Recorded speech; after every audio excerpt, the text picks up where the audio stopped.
Alright guys, back with an update.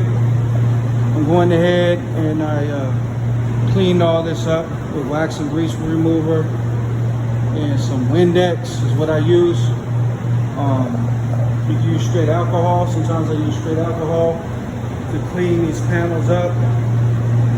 I'm just using a red Scotch-Brite. You can use what you want, 600, 400 sandpaper if you want. I'm just lightly scratching the surface, okay? Lightly scratching it. Again, you can use 600 or 400 sandpaper. However, I'm looking at this, see if you can focus. I'm looking at this cover and I see a little couple nibs here. That's gonna show up if these don't get sanded down. See, now it's gone. See that? Here's another nib right here. Let's focus on that. Now watch this.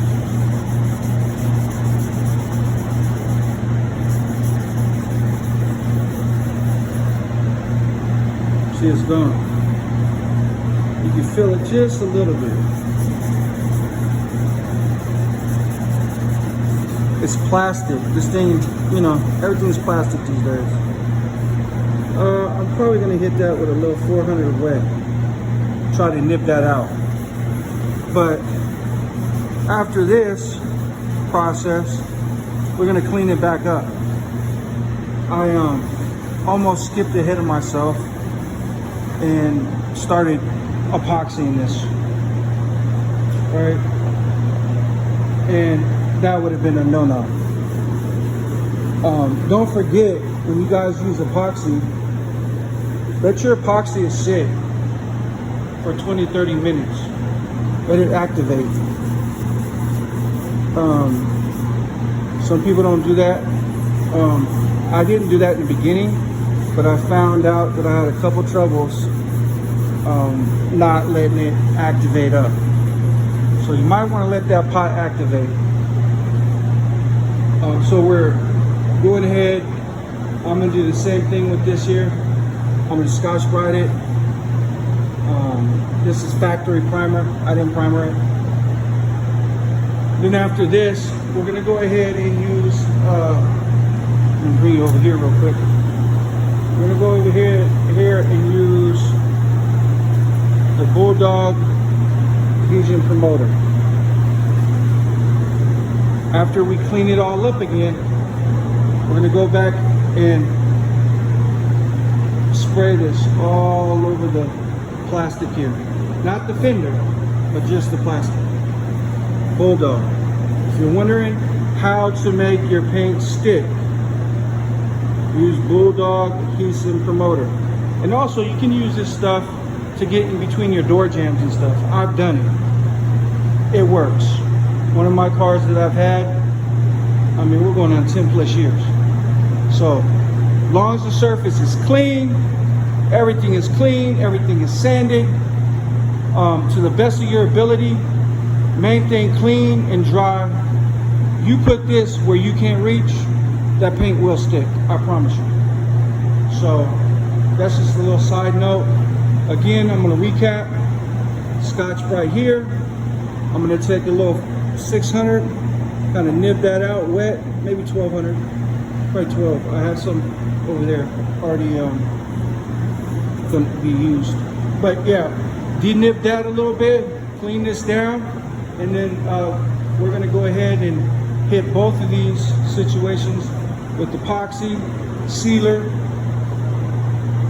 non-sandable sealer. I guess you can sand it, but you'll be goofing up your sandpaper. This is to seal in the plastic. And sometimes you'll still get kickback on some of this stuff. Where it looks like it's cottage cheese, like cottage cheese is what I call it. Or it separates, starts separating in areas. And when that happens,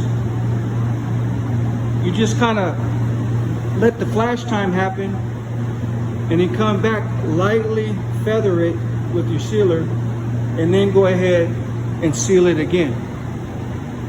But I've had it where I had to actually use 2K primer after sealing, sand that all back down, do all that jazz, and then go ahead, reseal it, and then paint it. Now, you guys can tell me in the comments if I'm doing something wrong, or have you ever had this happen to you? But it's happened to me, and that's what I did to correct the situation. Or again, like I told you, if you get some kickback in here, let it flash off for a minute, 15 minutes, and then come back and lightly feather that in, and then hit it again one good time, 3 coats,